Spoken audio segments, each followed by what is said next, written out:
Intros can be a super cool thing to have in your videos, and you can make a lot of different types in Filmora, like this.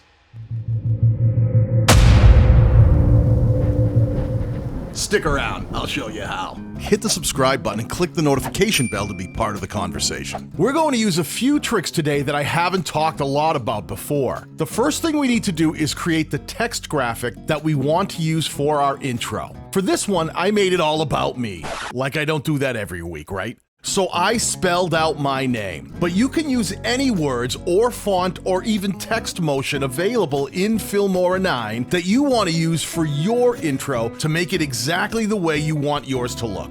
The only thing you have to do is to make sure that you create white letters on a black background. Got it? White letters, black background. Next, we want to bounce this footage. Bouncing is something I'll talk about more in the future, but all that means is taking the tracks you're currently working with, exporting them at a high resolution, and bringing that footage back into Filmora. Once we have our bounce text footage back into Filmora, you'll need to find yourself some other footage that you think looks really cool. I found this footage of a sunset over the water looking at a city skyline on Pixabay.com. This totally reminds me of my old stomping grounds in Boston, Massachusetts, so I went with this one.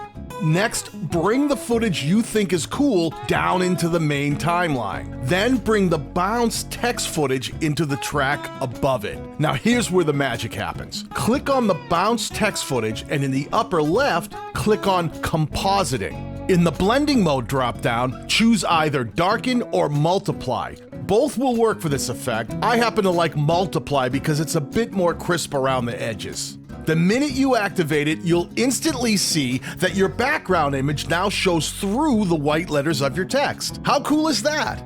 But to really make your intro pop, go to your background track and use Filmora's color adjustment tools to really push them over the edge. For my intro, I really pumped up the orange and red colors, and I also added audio effects to make the entire thing seem more powerful. I zoomed in for a couple of frames, and then I added the free suspense impact sound effect, which is available from the Halloween sounds pack in the Filmora library to give my intro that extra bang for its buck. I've mentioned this before, but there are a ton of free effects that you can download from Filmora right now, and I'll put a link in the upper right-hand corner in the description below to show you how to find them. I put all of these very simple elements together, and voila!